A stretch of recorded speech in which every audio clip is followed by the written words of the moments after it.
Hello മക്കളെ, ഇത് സാറാണ്. അപ്പോൾ ഇന്ന് നമ്മൾ വന്നിട്ടുള്ളത് അക്കൗണ്ടൻസിയുടെ കുറച്ച് കാര്യങ്ങൾ സംസാരിക്കാൻ വേണ്ടിയിട്ടാണ്. മറ്റൊന്നുമല്ല, നമ്മളിപ്പോൾ ഏതൊരു എക്സാം കഴിഞ്ഞാലും മക്കൾ ആദ്യം നോക്കുന്നത് അക്കൗണ്ടൻസിൻ്റെ മാർക്കായിരിക്കും. മക്കൾ ആദ്യം പറയുന്നതും അക്കൗണ്ടൻസിക്ക് മാർക്ക് കുറഞ്ഞു എന്നുള്ളതായിരിക്കും അല്ലേ. കാരണം എന്താണ്, അക്കൗണ്ടൻസി നമുക്ക് എല്ലാവർക്കും ടഫാണ് അല്ലേ. ഒരു കഴിഞ്ഞ എക്സാമൊക്കെ കഴിഞ്ഞ സമയത്ത് ഒരുവിധം എല്ലാ ആൾക്കാരും മെസ്സേജ് അയച്ച് പറഞ്ഞിട്ടുള്ളതും അക്കൗണ്ടൻസിയിൽ മാർക്ക് കുറയുന്നു എന്നുള്ളതാണ്. പഠിക്കുന്നുണ്ട്, പക്ഷേ വേണ്ട രീതിയിൽ മാർക്ക് കിട്ടുന്നില്ല എന്നുള്ള കാര്യമാണ്. അപ്പോൾ എന്തുകൊണ്ടാണ് അക്കൗണ്ടൻസിയിൽ മാത്രം ഇങ്ങനെ മാർക്ക് കുറയുന്നത്? പ്രോബ്ലം ആണ്, ഓക്കെ. അതല്ലാതെ നിങ്ങൾ ചെയ്യുന്ന ഒരുപാട് മിസ്റ്റേക്സ് ഉണ്ട് അക്കൗണ്ടൻസിയുടെ കേസിൽ. അതാണ് നമ്മൾ ഇന്ന് പറയാൻ പോകുന്നത്. അപ്പോൾ കൃത്യമായിട്ട് മകൾ ഇത് വീഡിയോ സ്കിപ്പ് ചെയ്ത് ഒഴിവാക്കിയോ ഇതൊക്കെ കേട്ട് മടുത്തു എന്നുള്ള രീതിയിലൊന്നും ദയവ് ചെയ്തിട്ട് എന്താക്കാൻ പാടില്ല, വീഡിയോ സ്കിപ്പ് ചെയ്യാൻ പാടില്ല. കൃത്യമായിട്ട് ഇതിൽ പറയുന്ന ഒരു 7 കാര്യങ്ങളുണ്ട്, അത് മക്കൾ കേൾക്കുക.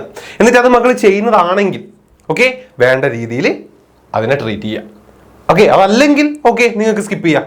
റെഡി? അപ്പോൾ കൃത്യമായിട്ട് എന്ത് ചെയ്യുക, ഇത് ഓരോന്നും ഈ പറയുന്ന ഒരു 7 പോയിന്റ്സ് നിങ്ങൾ മനസ്സിലാക്കി വെക്കുക. അതിൽ ഒന്നാമത്തെ കാര്യം എന്ന് പറയുന്നത് ഫോക്കസിങ് ഓൺലി ഓൺ തിയറി അല്ലെങ്കിൽ പ്രാക്ടിക്കൽ. ഈ ഒരു കാര്യമാണ്.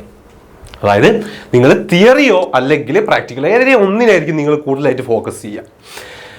കഴിഞ്ഞ +2 കഴിഞ്ഞിട്ടുള്ള ഒരു കുട്ടി എനിക്ക് മെസ്സേജ് അയച്ച് പറഞ്ഞിട്ടുള്ള ഒരു മെയിൻ കാര്യമാണിത്. അവൻ തിയറിയാണ് മെയിനായിട്ട് നോക്കിയിട്ടുള്ളത്, പ്രാക്ടിക്കൽ നോക്കിയില്ല. പ്രാക്ടിക്കൽ എന്തുകൊണ്ട് നോക്കിയിട്ടില്ല? നമുക്കറിയാം, ഇതൊരു പ്രാക്ടിക്കൽ നമുക്ക് ചെയ്യാനുള്ള ഒരുപാട് കാര്യങ്ങളുണ്ട് അല്ലേ. അപ്പോൾ എന്താണ്, തിയറി മാത്രം പഠിച്ചിട്ട് പോവുക അല്ലെങ്കിൽ എന്താ പ്രാക്ടിക്കലി മാത്രം പഠിച്ചിട്ട് പോവുക എന്നുള്ളതാണോ? അല്ല, നമുക്കിവിടെ തിയറി വരേണ്ടത് തിയറി പഠിക്കണം അല്ലെ. പ്രാക്ടിക്കല് കൃത്യമായിട്ട് പഠിക്കുക വേണം. പ്രാക്ടിക്കലാണ് കൂടുതലെങ്കിലും തിയറി വരും നമുക്ക് ക്വസ്റ്റ്യന്.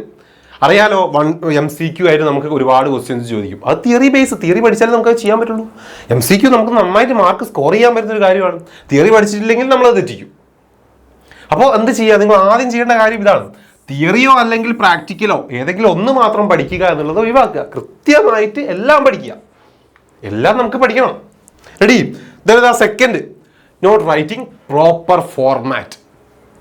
നമ്മൾ ഓരോ അക്കൗണ്ടുകളും നമുക്കറിയാം. അപ്പോൾ +2 കേസായാലും +1 കേസായാലും നമുക്ക് കുറേ എന്താണ് അക്കൗണ്ട്സ് വരയ്ക്കാനുണ്ട് അല്ലേ. ഈ അക്കൗണ്ട്സ് വരയ്ക്കുമ്പോൾ അതിനകത്ത് നമ്മൾ കുറേ കാര്യങ്ങൾ ഇങ്ങനെ എഴുതി വെക്കും. അതൊക്കെ മക്കൾ കൃത്യമായിട്ട് പഠിക്കും. എത്ര കള്ളി ഉണ്ട് എന്നുള്ളതൊക്കെ മക്കൾ നോക്കി വെക്കും. പക്ഷേ നിങ്ങൾ എക്സാമിന് എഴുതുന്ന സമയത്ത് ഒരു ബാലൻസ് നമ്മൾ കണ്ടുപിടിച്ചാൽ അതിൻ്റെ നേരെ ബാലൻസ് ക്യാരി ഡൗൺ ആണോ അല്ലെങ്കിൽ ബാലൻസ് ബ്രോ ഡൗൺ ആണോ അല്ലെങ്കിൽ നമ്മളത് ആ ഒരു എമൗണ്ട് നമ്മൾ ഫോർവേഡ് ചെയ്ത് നെക്സ്റ്റ് അടുത്ത അക്കൗണ്ടിലേക്ക് ഇടുന്ന സമയത്ത് അവിടെ നമ്മൾ എങ്ങനെയാണ് ആ ബാലൻസ് ട്രീറ്റ് ചെയ്യുക, അങ്ങനെ ഒരുപാട് കാര്യങ്ങളുണ്ട്. നമ്മൾ ജസ്റ്റ് ബേസിക് ആയിട്ട് നമ്മൾ എന്തൊക്കെയാണ് ഒരു കള്ളിയിൽ എഴുതേണ്ടത് എന്നുള്ള പേരൊക്കെ പഠിച്ചു വെച്ചിട്ട് പോകും. എമൗണ്ട് നമ്മൾ എഴുതും. പക്ഷെ നമ്മളത് ബാലൻസ് ഒക്കെ ചെയ്ത് എഴുതുന്നതിന് ശേഷം നമ്മൾ ആ ബാലൻസിന് നേരെ നമ്മൾ എങ്ങനെയാണ് എഴുതുക, balance carry down, balance bro down എന്നൊക്കെ പറഞ്ഞ ഒരുപാട് കാര്യങ്ങളില്ലേ അക്കൗണ്ട്സിൽ തന്നെ വരുന്നത് അല്ലെ, നമ്മൾ പ്രിപ്പയർ ചെയ്യുന്ന ഓരോ അക്കൗണ്ടിലും വരുന്നത്. റെഡി? അപ്പൊ അങ്ങനത്തെ കാര്യങ്ങളൊക്കെ പലരും വിട്ടുപോകുന്നു. അത് എന്താണ്, പ്രോപ്പറായി നമ്മൾ പഠിക്കാത്തതുകൊണ്ടാണ്. ജസ്റ്റ് ഒരു അക്കൗണ്ട് നോക്കുന്നു, ഈ കള്ളിയിൽ റൈറ്റ് സൈഡിൽ ഇതാണ്, ഡെബിറ്റ് സൈഡിൽ ഇത്രയാണ്, ക്രെഡിറ്റ് സൈഡിൽ ഇത്രയാണ് എന്നുള്ളത് മാത്രം നോക്കി വെച്ച് പോകും. പക്ഷേ വ്യക്തമായിട്ട് മക്കൾ എന്ത് മനസ്സിലാക്കുക, അതിൻ്റെ ഫോർമാറ്റ്സ്, ഓരോ അക്കൗണ്ടിൻ്റെയും ഫോർമാറ്റ് നന്നായിട്ട് പഠിക്കാം. പലരും മറന്നു വന്ന കാര്യമാണ് ഈ കള്ളി തന്നെ വരയ്ക്കുന്നത് അല്ലേ. അതെന്തുകൊണ്ടാണ്, നിങ്ങൾ കൃത്യമായിട്ട് വരച്ചൊക്കെ പഠിക്കുക ഏത് ഇത്തരത്തിലുള്ള ഫോർമാറ്റും കാര്യങ്ങളും അക്കൗണ്ടിൽ. അത് മെയിനാണ്. ഓക്കെ, അത് കൃത്യമായി ചെയ്തിട്ടില്ലെങ്കിൽ എന്താ, അവിടെ മാർക്ക് പോകും. അപ്പോൾ ആ ഫോർമാറ്റ് ഒക്കെ നന്നായിട്ട് മനസ്സിലാക്കി പഠിച്ച് തന്നെ വെക്കുക. അതാണ് MCQൻ്റെ കേസാണ്. മക്കൾ പലരും ചെയ്യുന്നില്ല. ഈ തിയറി പഠിക്കുന്ന ആളുകൾ എന്ത് ചെയ്യും, MCQന് വേണ്ട രീതിയിൽ MCQനെ ട്രീറ്റ് ചെയ്യില്ല. പലരും ചെയ്യാറുള്ളതാണ് അല്ല. ഞാൻ തിയറി പഠിച്ചിട്ടുണ്ട്, അതുകൊണ്ട് ഇപ്പോൾ MCQ ആയിട്ട് അതിന് വേണ്ടിയിട്ട് സെപ്പറേറ്റ് ടൈം സ്പെൻഡ് ചെയ്യാൻ എൻ്റെ അടുത്തില്ല എന്നുള്ളൊരു അങ്ങനെ ചിന്തിച്ചുകൊണ്ട് MCQനെ പലരും എന്ത് ചെയ്യുന്നു, മാറ്റുന്നു അക്കൗണ്ടൻസിയിൽ. റെഡി? മറ്റൊരുണ്ട് തിയറി പഠിക്കാത്തവർ, അവർക്ക് പിന്നെ MCQ വേണ്ട. നമ്മൾ ഫസ്റ്റ് പറഞ്ഞ പോയിന്റ് പോലെ ഒരിക്കലും ചെയ്യാൻ പാടില്ല. നമുക്ക് അത്രത്തോളം മാർക്ക് സ്കോർ ചെയ്യാൻ പറ്റുന്ന ഒരു പോർഷനാണ് ഇത് MCQ.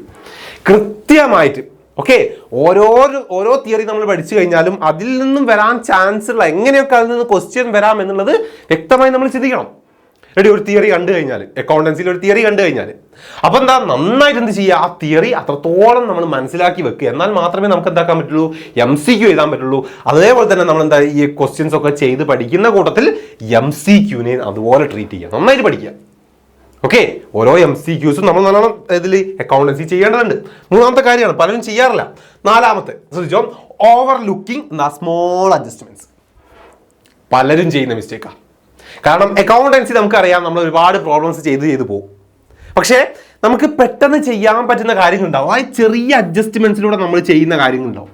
അത് നമ്മൾ ചെയ്ത് പെട്ടെന്ന് നമ്മൾ അതിൻ്റെ ആൻസറൊക്കെ കിട്ടിക്കഴിഞ്ഞാൽ നമ്മൾ ഒരു സെൽഫ് നമ്മൾ എന്താണ് നന്നായിട്ട് സാറ്റിസ്ഫൈഡ് ആവും. ഓക്കെ, നമ്മൾ നന്നായിട്ട് സെറ്റായി. പിന്നെ നമ്മൾ അധികം ഫോക്കസ് ചെയ്തതിന് മാത്രം ഈ ഒരു അഡ്ജസ്റ്റ്മെന്റിൽ മാത്രമായിരിക്കും. അതാണ് എൻ്റെ മറ്റൊരു മിസ്റ്റേക്ക്. അത്തരത്തിലുള്ള ചെറിയ ചെറിയ കാര്യങ്ങൾ മാത്രമേ മക്കൾ ഫോക്കസ് ചെയ്യൂ. പിന്നെ അതാണ് അതിൻ്റെ ഒരു ഇഷ്യൂ. അതാണ് ചെറിയ കാര്യങ്ങളിൽ കൂടുതൽ ടൈം സ്പെൻഡ് ചെയ്ത് അത് തന്നെ പഠിച്ച കാര്യം തന്നെ പിന്നെയും പഠിക്കുക. വലിയ വലിയ കാര്യങ്ങൾ നമ്മൾ അവിടെ സ്കിപ്പ് ചെയ്യുക ചെയ്യുന്നത്. അതൊരിക്കലും ചെയ്യാൻ പാടില്ല. ഓക്കെ, ചെറിയ കാര്യങ്ങളൊക്കെ ചെയ്യുമ്പോൾ നമുക്ക് എന്താ സെൽഫ് സാറ്റിസ്ഫാക്ഷൻ ഒക്കെ കിട്ടും, നന്നായിട്ട് നമുക്ക് കിട്ടും. പക്ഷെ അതെന്താണ്, അത് അവിടെ തീർക്കുക. അത് കുറച്ച് കാര്യങ്ങൾ മാത്രമാണ് ആ ചെറുതിൽ നമുക്ക് പഠിക്കാനുള്ളത്. അത് ചെറിയ കാര്യങ്ങൾ, അത് പഠിച്ച് വിടുക. നമുക്ക് വലിയതിലേക്ക് കൂടുതൽ ടൈം കൊടുക്കാൻ പഠിക്കുക എന്നുള്ളത്. അത് പലരും ചെയ്യാറില്ല. ഇതിനടുത്താണ് നോക്കുക, നോട്ട് പ്രാക്ടീസിങ്. നമുക്കറിയാം അക്കൗണ്ടൻസി എന്ന് പറയുന്നത് എന്താണ് സബ്ജക്റ്റ്? ചെയ്ത് പഠിക്കണം, നന്നായിട്ട് ചെയ്ത് പഠിക്കാനുള്ള കാര്യങ്ങളാണ്. ചെയ്ത് തന്നെ പഠിക്കുക. പക്ഷെ അത് ചെയ്യാറില്ല പലരും. സാർ നേരത്തെ പറഞ്ഞ പോലെ ഫോർമാറ്റ് ഒക്കെ ജസ്റ്റ് ഇങ്ങനെ നോക്കി പോകും. ഡെബിറ്റ് സൈഡിൽ ഇതാണ്, ക്രെഡിറ്റ് സൈഡിൽ ഇതാണ്, എമൗണ്ട് ഇങ്ങനെ ചെയ്ത് കൂട്ടി കുറച്ച് അവരുടെ പരിപാടി. ഇതാണ് പരിപാടി. ഇതാണ് പലരും ചെയ്യാറുള്ളത്. ഫോർമാറ്റുകളൊക്കെ ജസ്റ്റ് നോക്കി വെച്ച് പോവുക. ഒരിക്കലും അത് പ്രാക്ടീസ് ചെയ്യുന്നില്ല. ആ ഫോർമാറ്റിൽ ഒന്ന് വരച്ച് പഠിച്ച് അതിൽ ഐറ്റംസ് എഴുതി ആരും പഠിക്കുന്നില്ല. അല്ലെങ്കിൽ ആ ഫോർമാറ്റ് ബേസ് ചെയ്തുകൊണ്ട് നമ്മൾ ചെയ്യുന്ന പ്രോബ്ലംസ് ആരും ചെയ്ത് പഠിക്കാറില്ല. അതാണ് ഇഷ്യൂ. ക്ലാസ്സുകളൊക്കെ കണ്ട് ജസ്റ്റ് മനസ്സിലാക്കി മാത്രം പലരും വെക്കുന്നു. പക്ഷെ അങ്ങനെ മനസ്സിലാക്കി വെച്ചാൽ നമുക്ക് ഓർമ്മ ഉണ്ടാവില്ല മക്കളെ. എക്സാമിന് പോകുന്ന സമയത്ത്, എക്സാം ക്വസ്റ്റ്യൻ പേപ്പർ കിട്ടുന്ന സമയത്ത് നമ്മൾ പലതും മറന്നു പോകും. കാരണം ഒരുപാട് അക്കൗണ്ട്സും കാര്യങ്ങളും ഒരേപോലെ ഇങ്ങനെ വരികയാണ്. സോ ഓരോന്നും സെപ്പറേറ്റ് നമ്മൾ ചെയ്ത് നമ്മൾ എന്താക്കണം, അത് പഠിച്ച് വെക്കണം. അല്ലാതെ നമ്മൾ നോക്കി മനസ്സിലാക്കിയാൽ മാത്രം നമുക്ക് എന്താക്കാൻ പറ്റില്ല, അക്കൗണ്ടൻസി ചെയ്യാൻ പറ്റില്ല. അതാണ് മെയിൻ ഇഷ്യൂ. ഓക്കെ, അതിപ്പോൾ നിങ്ങളുടെ ചാപ്റ്റർ വൈസ്, അതുപോലെ തന്നെ ബുക്ക് വൈസ് അല്ലെങ്കിൽ സിലബസ് വൈസ് നിങ്ങൾ എന്ത് ചെയ്യണം, അത് പ്രാക്ടീസ് ചെയ്ത് പോകണം. ഓരോ ചാപ്റ്റർ വൈസ് ചെയ്ത് അടുത്ത ചാപ്റ്റർ ചെയ്ത് അങ്ങനെ വേണം പോകാൻ. അങ്ങനെ പോകുമ്പോഴേ നിങ്ങൾക്ക് കറക്റ്റായിട്ട് എന്താവുള്ളൂ, ഓരോന്നും മനസ്സിലാവുള്ളൂ. അല്ലെങ്കിൽ ഫസ്റ്റ് ചാപ്റ്ററിൽ നമ്മൾ പഠിക്കുന്ന സാധനവും ലാസ്റ്റ് ചാപ്റ്ററിൽ നമ്മൾ പഠിക്കുന്ന സാധനവും ഒക്കെ ഏകദേശം ഒരേപോലെയൊക്കെ ആയിരിക്കും. കള്ളി വരയ്ക്കുന്നത് എഴുതി നോക്കാം.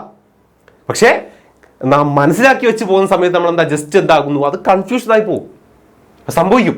പക്ഷെ നിങ്ങൾ ചെയ്ത് പഠിച്ചു നോക്കൂ, നിങ്ങൾക്ക് അവിടെ മാറ്റം മനസ്സിലാവും. സോ പ്രാക്ടീസിങ് എന്ന അത്രയ്ക്ക് ഇമ്പോർട്ടൻ്റ് ആണ്, പലരും ചെയ്യാത്ത കാര്യമാണ്.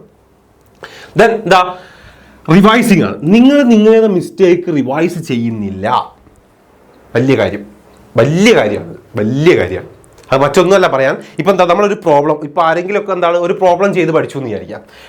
പ്രോബ്ലം ചെയ്ത് നമ്മളെന്താവുന്നു, ഏകദേശം ലാസ്റ്റൊക്കെ എത്തുന്ന സമയത്ത് ഒരു 1-2 അഡ്ജസ്റ്റ്മെൻറ്റുകളൊക്കെ മാത്രം നമ്മളോട് മറന്നു പോകുന്നു. എന്നിട്ട് നമ്മൾ ചെയ്ത് പഠിച്ചു, പക്ഷേ എന്താണ്, നമ്മളോട് ആടെവിടെയൊക്കെ കുറേ കാര്യങ്ങൾ മറന്നുപോയി. അപ്പോൾ നമ്മളെന്താ കറക്റ്റ് നമ്മുടെ ആൻസറൊക്കെ നോക്കി നമ്മൾ ചെയ്യുന്ന സമയത്ത് ഈ 2 അല്ലേ മറന്നുപോയത്, 2 അതായത് നമ്മൾ നോർത്ത് വെക്കാൻ ശ്രമിക്കും. ഈ 2 ഇത് അടുത്തതിന് വിട്ടുപോകാൻ പാടില്ല. അവിടെ എന്താണ്, നമ്മൾ ചെയ്ത് പഠിച്ചത് കംപ്ലീറ്റ് ആക്കിയില്ല നമ്മൾ, അല്ലേ? നമുക്ക് എന്താണ് ആ മിസ്റ്റേക്ക് പറ്റിയിട്ടുള്ളത്, അത് നമ്മൾ നോക്കി മനസ്സിലാക്കി നമ്മളത് സ്കിപ്പ് ചെയ്ത് വിട്ടു, നമ്മൾ അടുത്തേക്ക് പോയി. അങ്ങനെ ചെയ്യാൻ പാടില്ല. നമ്മൾ വിട്ടുപോയ കാര്യം നമുക്ക് അവിടെ എന്ത് മിസ്റ്റേക്ക് സംഭവിച്ചു, ആ മിസ്റ്റേക്ക് റിപ്പീറ്റ് ആകുന്ന പിന്നെ ഒരു പ്രോബ്ലം എടുത്ത് പ്രാക്ടീസ് ചെയ്യുക, പഠിക്കുക. അത് പലരും ചെയ്യാറില്ല. നമ്മളെന്താണ്, നമുക്ക് പറ്റിയ മിസ്റ്റേക്ക് നമ്മളൊന്ന് ചെയ്തു നോക്കുന്നു, ചെയ്തപ്പോൾ ഏതൊക്കെയോ 3/4 ഭാഗം കിട്ടി.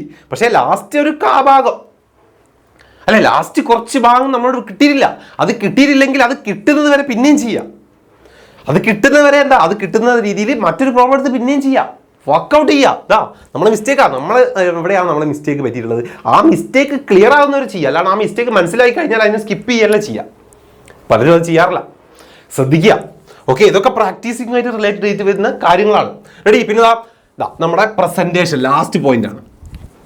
നമ്മൾ എഴുതുന്ന കാര്യങ്ങളാണ്, അതെങ്ങനെ പ്രസൻറ്റ് ചെയ്യുന്നു. നമ്മളെ എക്സാമിനൊക്കെ എഴുതുന്ന സമയത്ത് നല്ല വൃത്തിയിലെല്ലാം കള്ളി വരച്ചുകൊണ്ട് വ്യക്തമായിട്ട് നമ്മളത് പ്രസൻറ്റ് ചെയ്യുക എന്നുള്ളതാണ് എക്സാമിന്. റെഡി? കൃത്യമായിട്ട് ഒരു പെൻസിലും സ്കെയിലൊക്കെ കൃത്യമായിട്ട് കൊണ്ടുപോവുക, അതങ്ങനെ വരച്ച് കൃത്യമായിട്ട് നമ്മൾ എഴുതുക. ഓക്കെ, അത് കൃത്യമായി നമ്മൾ എഴുതണമെങ്കിൽ നമ്മൾ പഠിച്ചിരിക്കണം. നമ്മൾ ആദ്യം പറഞ്ഞ ഫോർമാറ്റുകൾ. റെഡി? ഓരോ ഫോർമാറ്റുകളും കൃത്യമായി മനസ്സിലാക്കി എഴുതി പഠിക്കണം. നമ്മൾ അത് പഠിക്കുക, എന്നിട്ടോ അങ്ങനെ നമ്മൾ പ്രസൻറ്റ് ചെയ്യുക. തിയറിയൊക്കെ നമുക്ക് ക്വസ്റ്റ്യൻ വരും, പക്ഷേ തിയറി ഒന്ന് എങ്ങനെ എഴുതണം എന്നുള്ള ആൾക്ക് പലർക്കും അറിയില്ല അക്കൗണ്ടൻസി തിയറി എങ്ങനെ എഴുതുന്നുള്ളത്. അത് നിങ്ങൾ മാർക്ക് നോക്കിക്കൊണ്ട് നിങ്ങൾക്ക് അറിയുന്ന കാര്യങ്ങൾ എഴുതി വെക്കുക എന്നുള്ളതാണ്. പലരും പക്ഷേ അങ്ങനെയല്ല അക്കൗണ്ടൻസി തിയറിയൊക്കെ ട്രീറ്റ് ചെയ്യുക.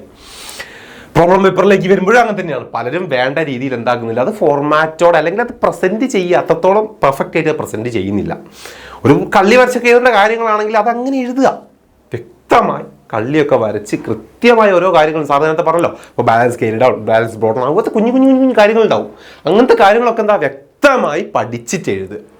ജസ്റ്റ് എന്താ തട്ടിക്കൂട്ടി എഴുതി വെക്കുകയല്ലേ ചെയ്യാം. സോ ഈ കാര്യങ്ങളൊക്കെ തന്നെയാണ്. ഇതാണ് മക്കൾ എന്താക്കുന്നത്, മക്കൾ ആദ്യം അക്കൗണ്ടൻസിയിൽ ശ്രദ്ധിക്കേണ്ട കാര്യം. ഒരു 7 പോയിന്റ്സുകളായിട്ട് തന്നിട്ടുള്ളത്. റെഡി? ഇത് മക്കൾ കൃത്യമായിട്ട് മനസ്സിലാക്കി വെക്കുക. ഇങ്ങനത്തെ മിസ്റ്റേക്കുകൾ ആവർത്തിക്കാൻ പാടില്ല. ഈ മിസ്റ്റേക്കുകൾ ആവർത്തിച്ച് നിങ്ങൾ എത്ര പഠിച്ചു കഴിഞ്ഞാലും നിങ്ങൾക്ക് മാർക്ക് കുറയേ ഉള്ളൂ, കൂടില്ല. ഓക്കെ? അപ്പോൾ ശ്രദ്ധിക്കുക ഇങ്ങനത്തെ കാര്യങ്ങളൊക്കെ. എന്നിട്ട് വേണം നമ്മൾ എന്താക്കാൻ, അടിപൊളിയായിട്ട് ഇരുന്ന് പഠിക്കാൻ. ഓക്കെ? അപ്പോൾ ഈ കാര്യങ്ങൾ ശ്രദ്ധിക്കുക. നമുക്ക് വീണ്ടും കാണാം പുതിയ വീഡിയോ ആയിട്ട്. അതുവരെ ബൈ.